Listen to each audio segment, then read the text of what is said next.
morning, and let us begin this session, which is to introduce and launch, in a sense, these three books in the Critical Muslim series. We now have two speakers on volume 2 and 4, and in this we have the first volume, Critical Muslim volume. What these volumes are about will, of course, be unfolded when we move ahead, and we have our two speakers. Let me first introduce the speakers. On my right, Ishrat Lindblad is Lindblad. Lindblad. Lindblad. So I was right the first time? No. Lindblad is right. Lindblad is right. And she is a distinguished teacher of literature and has a very good understanding of politics and world affairs. And on my left is Veena Shah, who is a creative writer, has books to her credit, and also she has a piece in the book that she will review. And it is, incidentally, is about books, that about writers. There is a boom of writers from Pakistan, mainly of fiction in English, and she concludes that piece with applauding the Karachi Literature Festival of last year and quotes Amina to say that this is our spring, in a sense. Now, to introduce the series, it was suggested to me that I introduce the first volume, The Arabs Are Alive. Now, I don't think you have the book or any of these editions with you. The format is very interesting. The format is, it's not a very, I mean, as a journalist, I find that they have a certain journalistic relevance, topicality, and also very scholarly done. And the whole spectrum has been covered. You have in the first section, the subject of the book is dealt with, and then you have art and letters, meaning, of course, poetry, fiction. You even have a short story, and then reviews, and then etc. So I find it very readable, very interesting, very enlightening in a sense. And because when I was told about this series, I had not expected these volumes to be so engaging. And let me just begin by their mission statement, reading just a few lines from it. It says that Critical Muslim is a set of 4 volumes of ideas and issues showcasing groundbreaking thinking on Islam and what it means to be a Muslim in a rapidly changing, increasingly interconnected world. That sums it up almost. And what it means to be a Muslim, and when a Muslim is critical, looking critically at his own religion and his place in the world and how this religion interacts with other religions, then the thoughts that emerge are encapsulated in these volumes. We will be devoted to examining issues within Islam and Muslim societies, providing a Muslim perspective on the great debates of contemporary times. And this is what you can see when you look at these volumes, that it does provide many perspectives on the great debates of contemporary times, and promoting dialogue, cooperation and collaboration between Islam and other cultures, including the West. We aim to be innovative, thought-provoking, and forward-looking. And that is the spirit that is reflected throughout the entire sort of volumes, and we have 3 to look at now. That It's an innovative, thought-provoking, and forward-looking approach that has been adopted. And what it says that they want to create a space for debate between Muslims and others on religious, social, cultural, and political issues concerning the Muslim world and Muslims in the world. So it is more like self-contemplation, looking at yourself, introspection, reviewing what is happening. And the main sort of purpose of doing this is to sort of probe the potential for social, cultural, and political transformation of the Muslim world. And that is how the first edition, The Arabs Are Alive, and you can guess easily that the focus is the Arab Spring. And of course, it's not, it does not, would not take into account the winter of their discontent, but it looks at the Arab Spring, and in the mirror of the Arab Spring, at the rest of the Muslim world.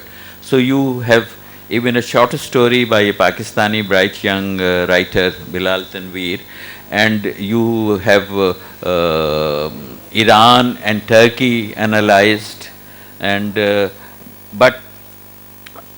another point that I would like to emphasize before we move forward is that the editors are Ziauddin Sardar and Robin Yassin Kassab.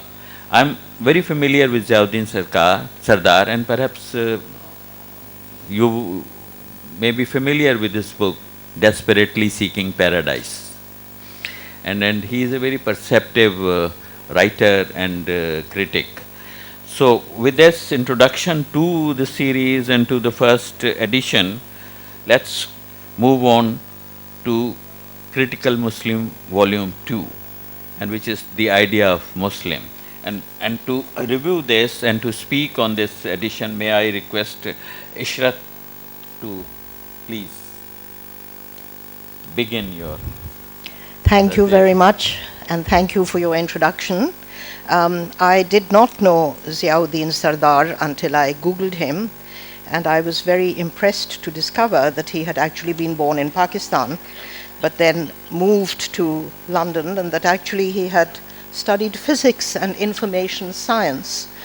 And then he spent 5 years in the King Abdul University in Jeddah, and has traveled extensively and even acted as advisor to the Deputy Prime Minister of Malaysia, Anwar Ibrahim. And he's a founder of this particular series, Critical Muslim, which comes out as a quarterly magazine in the form of a book. And in volume 2, which is called The Idea of Islam, they are actually taking up an issue which is obviously very much in the minds of people in Karachi today, because the very day after I was asked by Oxford University Press if I could possibly present this volume, Saturday, February the 2nd, I get as the main reflection in Dawn, the best man before Allah is a ruler who has kept up the traditions of the Prophet, peace be upon him, and who tries his best to face and fight innovations slowly creeping into the teachings of Islam. Hazrat Ali. And as soon as I read this, my heart started to beat extremely fast, because I thought, oh my God, here is a hadith telling you that anybody who has tried to bring innovation into the teaching of Islam is not to be approved of, and the best man is the one who has kept up the traditions. And the whole theme of this volume, The Idea of Islam, is actually the struggle between tradition and modernity. The fact that many, many Muslim people are now living in Western countries is actually the basis of the volume, The Idea of Islam, because every single contributor has actually contributed from not living in Pakistan or not living in a Muslim country. They are either Kurdish exiles who have gone to Finland and Denmark, or they are people who have left Pakistan and are living in England, people who might have a half French and a half English parent, like the other co-editor, Robin Yassin Kassar, who was born in London. He has a Syrian father, he has an English mother, and except for 6 months in Beirut, he has grown up in England and Scotland. Bruce Lawrence, who is another one of the co-founders of the Institute, is Professor of Religion at Duke University, a graduate of Princeton, and a PhD from Yale.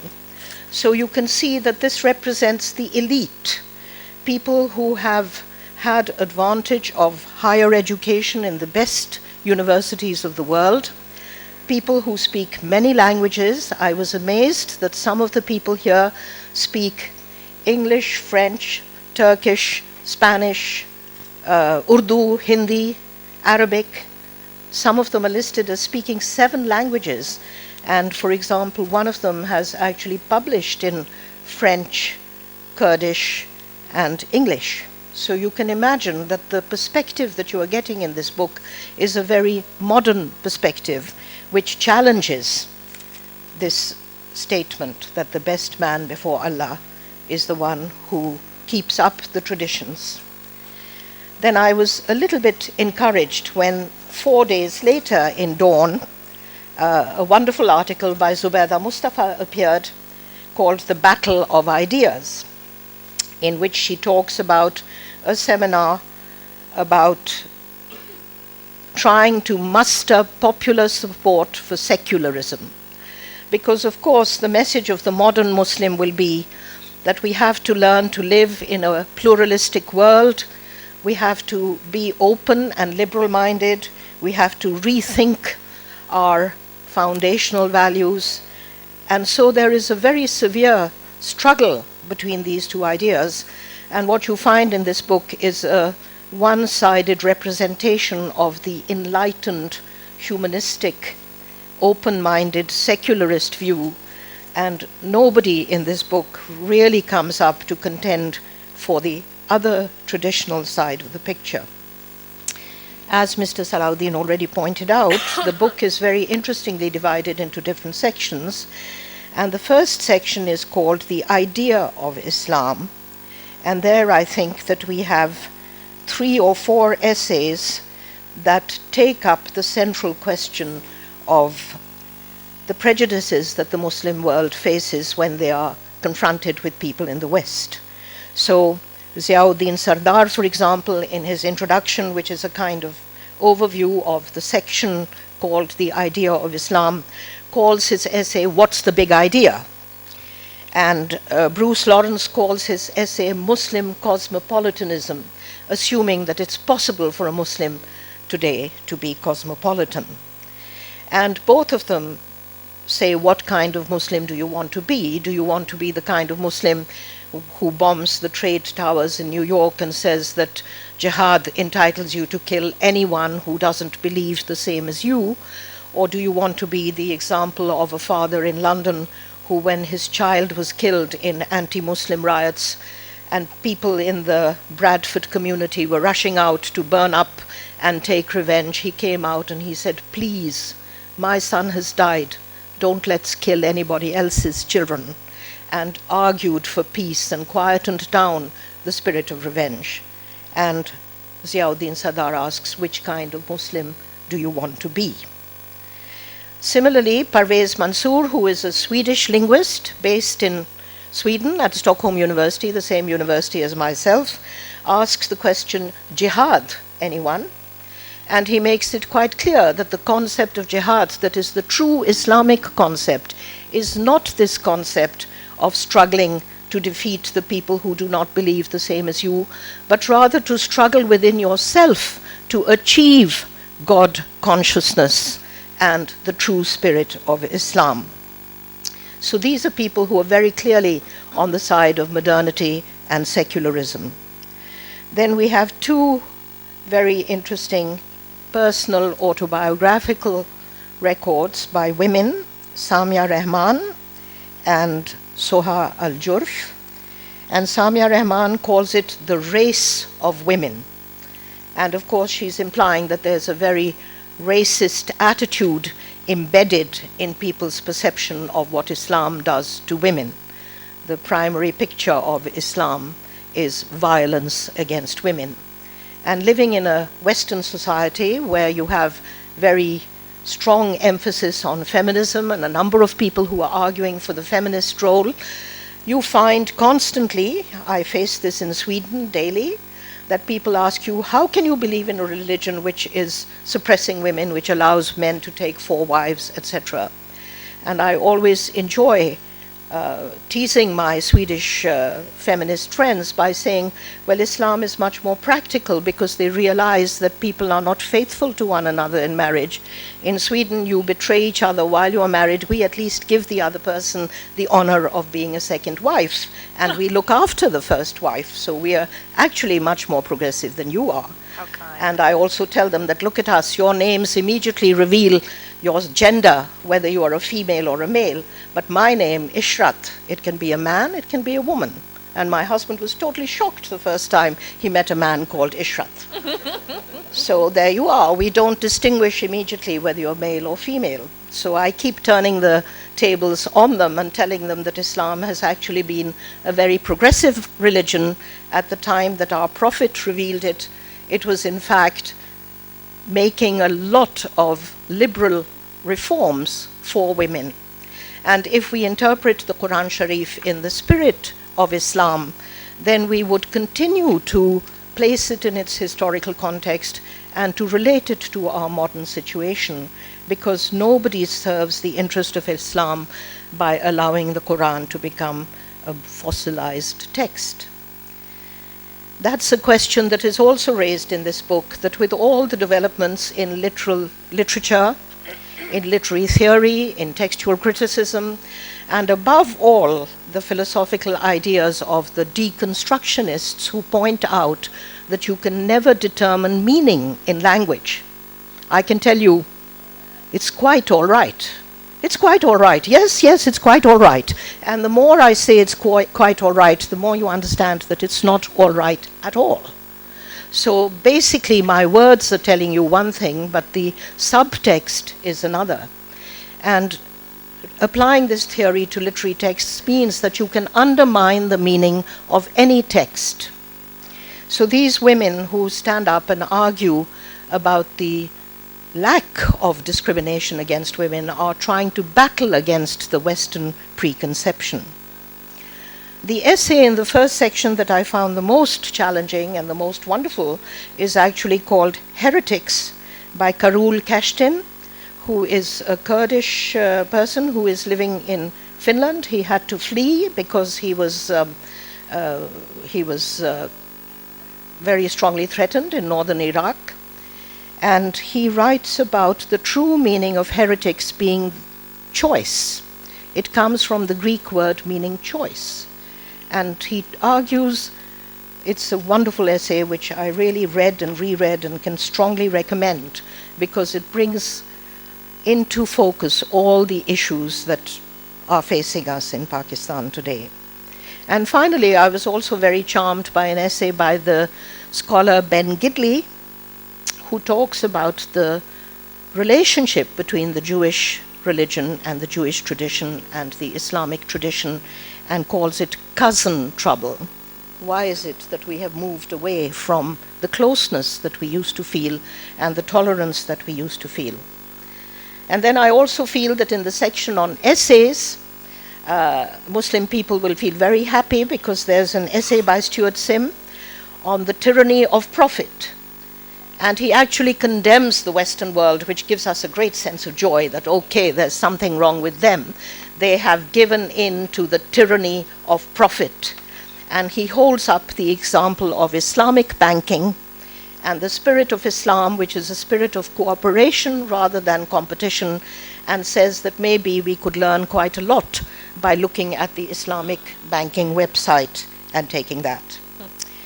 And then there is a whole section of arts and letters, a wonderful extract from the diary of Ibril, the Ibril diary, Robin Yassin Kassab, who writes about his experience of attending a literature conference in Beirut or in Iraq.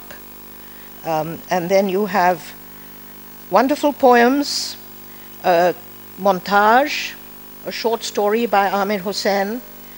It's not possible to do justice to the richness of this volume, but I do want to mention one thing, that I saw that in the list of contributors, where they tell you a little bit about the background of each one of the people, unfortunately, the name of one of the poets has fallen out of the list of contributors, Mimi Khalwati. Mimi Khalwati was born in Tehran in 1947, but she moved to England at the time of the revolution, and she has grown up in England and had a lot of her education in Switzerland, and she has worked in London at the Drama Center and at the School of African and Oriental Studies. She's also worked as a theater director in Tehran, and she translates from English into Persian, and she has co-founded the Theatre in Exile group. She lives in London, and she's a lecturer at Goldsmiths College, and she's the director and co-founder of the London Poetry School. And she's published a tremendous number of anthologies of poetry, and I thought it was a great pity that although they have included 4 poems by her in this anthology, they have not listed her in their information about the different contributors. And I thought, how typical. You have a book about the idea of Islam, and whom do you forget? A famous woman poet, naturally. Thank you. What a wonderful review and analysis of this volume that Ishrat has given us, and she has also sort of given the overall backdrop to the series and the idea that it is only the modern secular Muslim or modern secular Muslims talking among themselves. Now we come to the 4th volume, Pakistan. You can see Pakistan with a question mark, as you said. You cannot, the language cannot be very exact. So what does it mean? You may have different meanings. Beena Shah, who, as I said, has a piece in this volume about books, will give us her assessment of and a kind of a review of this book before we move on to. Thank you. Good morning, everybody, and thank you for braving, first of all, your Sunday morning tiredness and also the difficult conditions in the city, which I believe have cropped up after the slaughter of the Hazaras yesterday in Quetta. And I just want to acknowledge that and say that there are no words for what's happening to them. So I want us to really take a minute and just think about their sacrifices and their suffering today. We're ashamed. We should be ashamed. So before I start talking about the Pakistan issue and my involvement with it, I want to tell you a little bit about what I know about this series. Ghazi Saab gave you an overview, and I know it from a different angle. I'm slightly more intimately connected with some of the editors. So I'm very good friends with the Pakistani-British writer Amir Hossain, who I know most of you know. He's a wonderful presence and a wonderful person, has been my friend for several years. And he is actually, along with Ziauddin Sardar and Robin Yassin Kassab, who are the editors, he's actually the senior editor, one of the senior editors, and he is in charge of compiling all the art and literature that you see in all of these editions. So he recommended my name to Robin Yassin Kassab, who came here last year for the Literature Festival. And he asked me if I could contribute an essay on Pakistani writing in English, and I said I would do it. Excuse me. I'm losing my voice after all these wonderful sessions. So The Critical Muslim is actually, it's not just these 3 issues. It's a quarterly magazine, so it comes out 4 times a year. It is a part of the larger initiative, which is called the Muslim Institute in London. And it is a wonderful place, and there's discussions and membership and all sorts of wonderful things happening having to do with the Muslim world. So this is their flagship publication. And, well, I think it's rather a groundbreaking work. A quarterly magazine of ideas and issues showcasing groundbreaking thinking on Islam and what it means to be a Muslim in a rapidly changing, increasingly interconnected world. I do want to say that the journal has an agenda. And when Ishrat brings up the point that there's a lack of balance in the journal, I agree. And that is actually done on purpose. And if you read, I'll read you a little bit from their mission statement. What does critical Muslim mean? We are proud of our strong Muslim identity, but we do not see Islam as a set of pieties and taboos. We aim to challenge traditionalist, modernist, fundamentalist, and apologetic versions of Islam, and will attempt to set out new readings of religion and culture with the potential for social, cultural, and political transformation of the Muslim world. It's a tall agenda. Our writers may define their Muslim belonging religiously, culturally, or civilizationally, and some will not belong to Islam at all. Critical Muslim will sometimes invite writers of opposing viewpoints to debate controversial issues.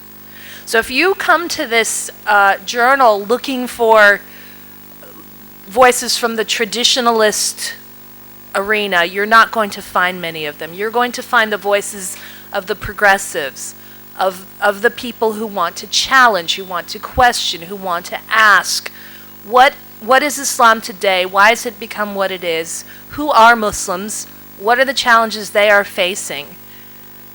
Who are these creatures called Muslims? And it takes a critical, sometimes an argumentative view, and sometimes a rather confrontational tone.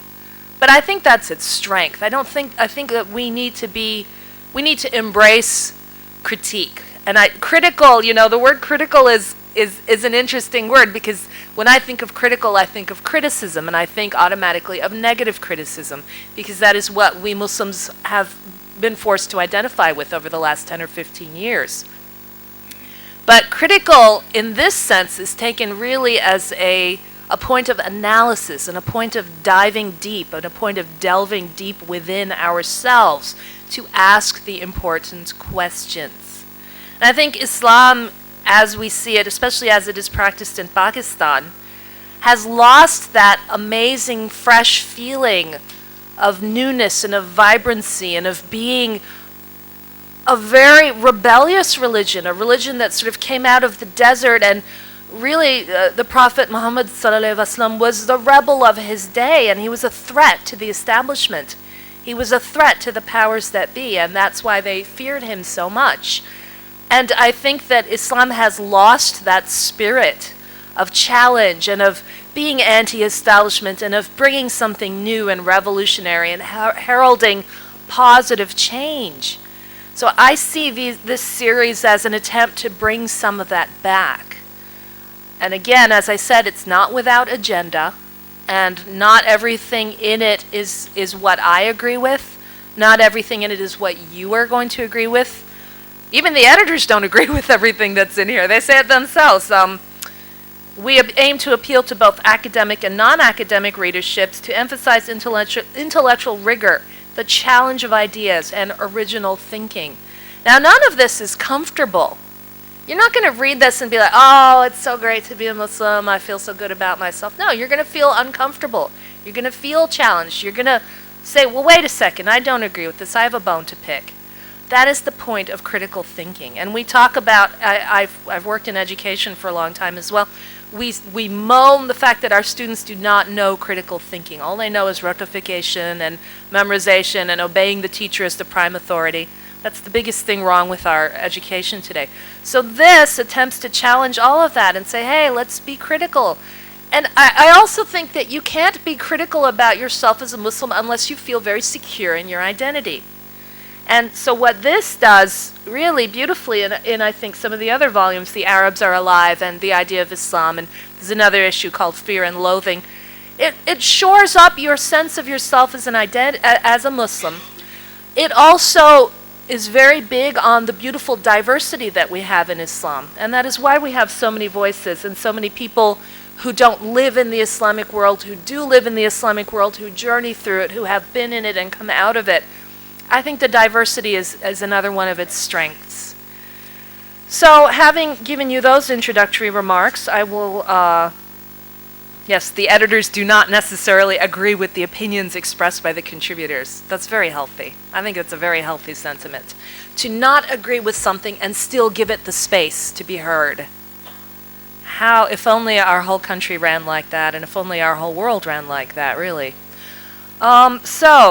And I want to show you, here's the Pakistan issue. This is actually the original edition published by Hearst Publishers in the UK. It's different from this. That's the OUP version. It's not that different, but this is more vibrant, and that's more patriotic. Oops, there go my notes. You don't have Jinnah there? There's 50 jinnahs. 1, 2, 3, 4, 5, 9 jinnahs, which speaks to the fact that for everybody, jinnah means something else. And everybody tries to make jinnah their own. Who is jinnah? Who does he belong to? Does he belong to everybody? Does he even exist anymore as a person? Is he just a symbol? So I like the symbolism of this cover. All right.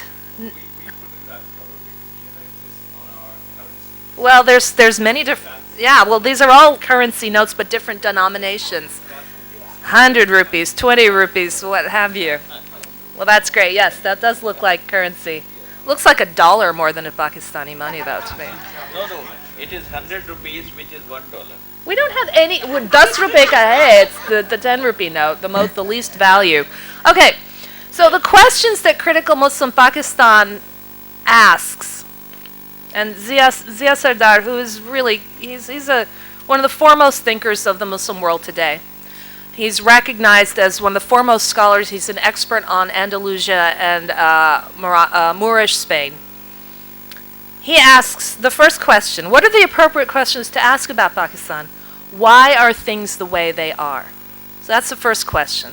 And the answers are throughout this book. I'm not giving you any of the answers. The second question, why has Pakistan not disappeared into a black hole? Why isn't it exploding? And Rabin Yassin Kassab, who is a Syrian British author, the author of a novel, The Road from Damascus, he was here at the Literature Festival last year. He spent 3 weeks traveling around Pakistan. He came to Karachi, he went to Islamabad, Lahore, Bahawalpur, and he researched material and spoke to the people and came up with a beautiful essay, Why Isn't Pakistan Exploding? And his answer to that question, the real strength of Pakistan, concludes Yassin Kassab, is the resilience of its people, who always find the inner resources to rise above the turmoil. The state may be weak, but societies are strong. I urge you to read this essay and all the essays because they're really, really strongly written. They're beautifully written. They really take the art of the essay, which is, the essay is different from a journalistic piece or fiction in that it is an exploration of ideas. It takes you on a journey. Oh, forget it. It takes you on a journey from point A to point B with all points in between, and it explores ideas, and it really teases out many, many aspects of those ideas. So do please read that essay, if nothing else, out of this book. The third question, what is Pakistan? And one of the, what is Meryl Wynne Davies? Is she, well, she's Ziauddin Sardar's sort of intellectual partner. She tries to answer that question in her essay, Beyond the Imaginarium, which deals with imagined concepts of Pakistan versus the realities of Pakistan. My essay, which is called Paperback Writers, answers the question, is there a boom in Pakistani literature in English? And that's balanced by Amr Hussein's own essay, Found in Translation, which is a balance which talks about the Urdu writers of Pakistan. So you've got these two essays which really talk about who are Pakistan's writers. And I think that who are Pakistan's writers is a very important question if you want to understand what Pakistan is. And then the final question, really, that's addressed in this issue is, so what can be put right in Pakistan? It's a country with a lot of problems, a lot of issues. What can be put right? Let me try and find, yes. So Pakistan, too, seems to be paralyzed by questions constantly thrown in its direction by America and the way it's framed in the West. Most Pakistanis blame the U.S. for all the country's problems, as we saw what happened to Ambassador Munter yesterday in his session. I believe a lady got up and said, well, why don't you just pay us what you owe us for the war on terror? So we have this victimhood problem. And then he explains it's delusional to believe that America can be a friend of Pakistan, and that's Zia's left-wing, leftist sort of tendencies coming through there. And again, this is his opinion. It may or may not be correct. Equally, being paranoid.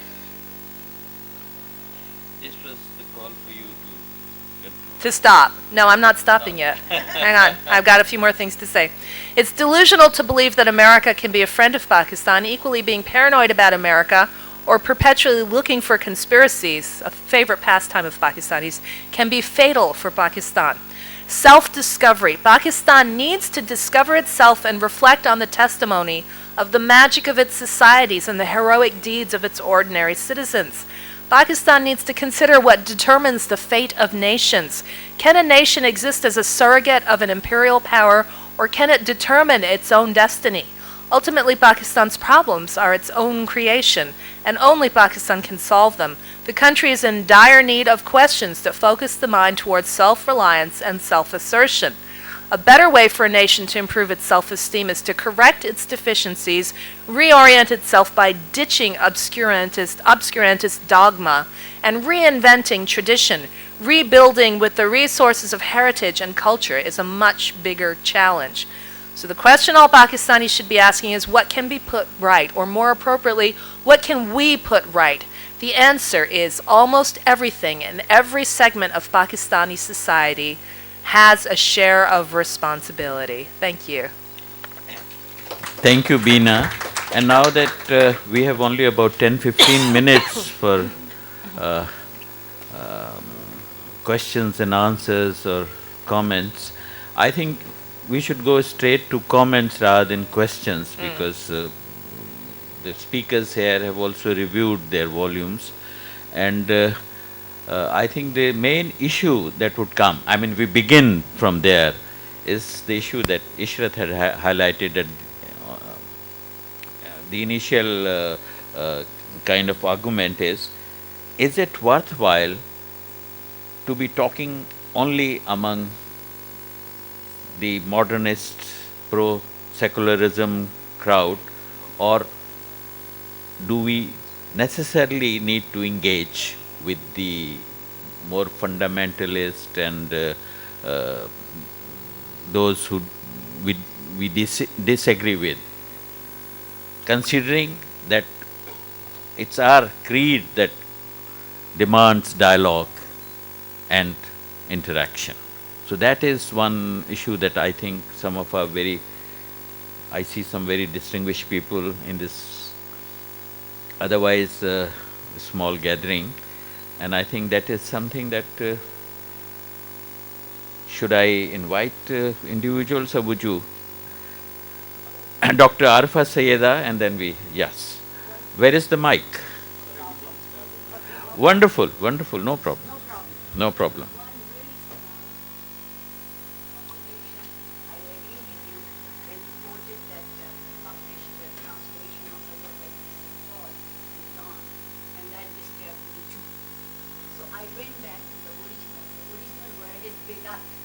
Biddat. Something negative that brings in, and they have translated into innovation, which is a totally different. Oh, that's a very important observation.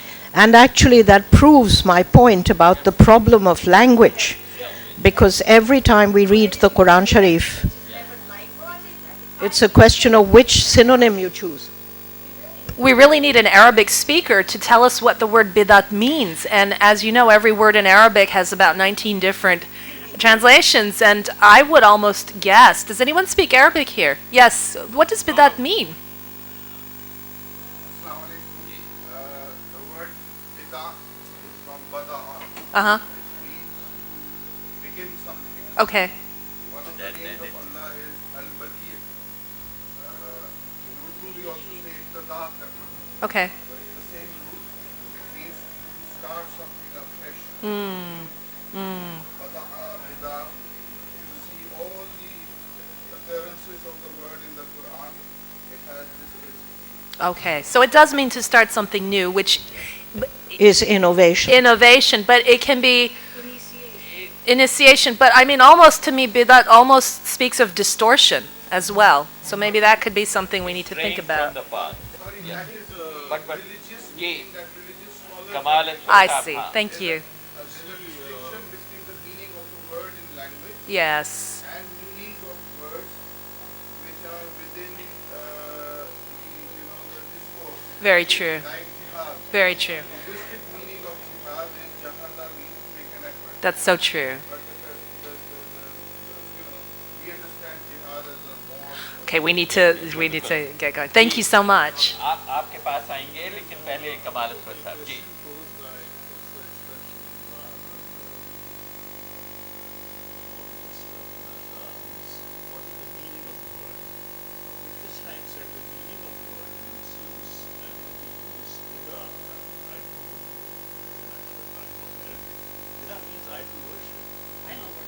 yes okay हाँ please you saying something yes please can you rise and you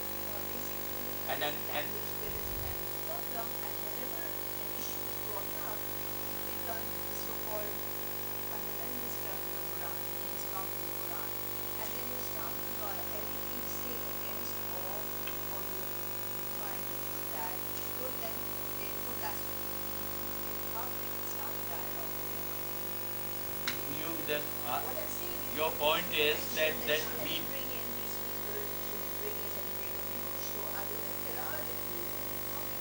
so when they're so narrow-minded and they're so, then you, the minute you say anything which is not, which they do not agree with, it's suddenly blasphemy.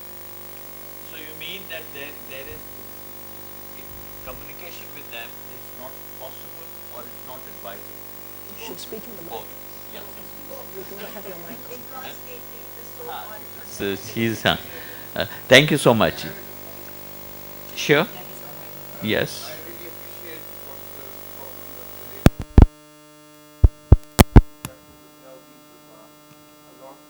the Guardian and with them. What I would like to say, and I see a tendency to label everybody with the same brush. There, we can't say that this person is a fundamentalist and this one isn't. Dialogue requires all viewpoints to come across, and there are many people who are open to criticism within the Islamic world. There are many Islamic scholars that appreciate, allow themselves. So I would say that, please do explore many people. It's not a very narrow sort of area. I don't know if it would be very relevant, but because much of the focus of these volumes is on the Arab Spring, and when you look at the Muslim world today, you have to refer to the Arab Spring and what it means and how it came about.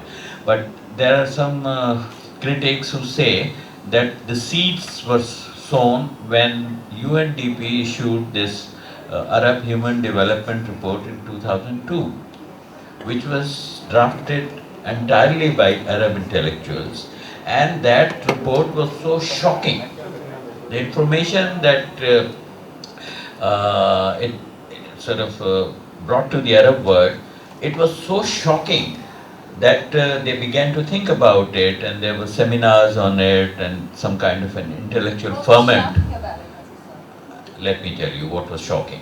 They said two things about translations of books into Arabic.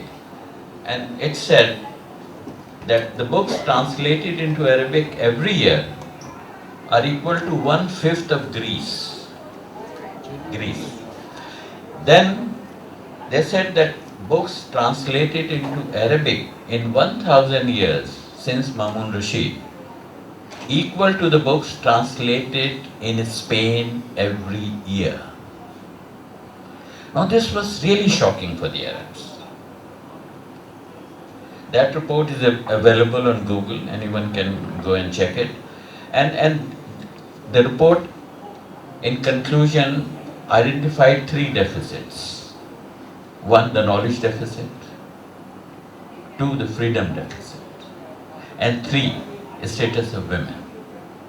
And I think this, and this is universal throughout the Arab world, except perhaps Turkey and Iran, which are different countries. So I think the state of the Muslim world is something that troubles us every time we'll try and look at it and try and analyze it. And then how do we deal with these trends is the problem. Yes, you have to conclude. I think we should do the next session. I'd like to, can I? Make some housekeeping announcement. Not really. I just wanted to also add to this. Yes. That I find, the views that have been presented and some things that we hold to ourselves, I think we need to read as well. I find there's a closed mind that you don't want to read the other person writing. And I think many times the comments that are made that the interpretation is absolute, it's a purist view. But how do you encourage people who are, as Bina said, critically thinking? They may not have the answers, but they're raising the questions. And I think many of us who have, a strong tradition of the experience of life and the literature that you've read or the teaching you have done, you're able to contribute into that debate. And I think that's important. And with that, I'd like to say that the books are on sale outside. So good. Because I think it's important to read. And they are good. And we are going to continue these series. These are published by Hearst in London. And then we get them out so that our people can afford them. Half the problem that many of us are facing by Pakistan is the affordability of books. So if you get rights, you can lower your prices. And I think that's what we need to do. Thank you. Thank you, Samuel. And I just want to say one thing in conclusion, that all of this sounds so serious, but there's the editors and the writers actually have a great sense of humor, and there's some very lighthearted pieces. It's very playful, it's very enjoyable. So don't be afraid, oh, it's so academic, I'm going to get bored. No, there's a great, at the end, there's the top 10 things of whichever. So there's the top 10 things we love about Pakistan in the Pakistan issue. It's fun. You'll enjoy it. May I just say a word? sure. I'd like to point people to what I thought was very symbolic. On page 101, he quotes the hadith of the Prophet, peace be upon him, who once said, "The disagreements of my community are a blessing." I'd like to conclude. Wonderful, wonderful. With this, I thank Ishrat and Bina and all of you. And then, yes, maybe think about it.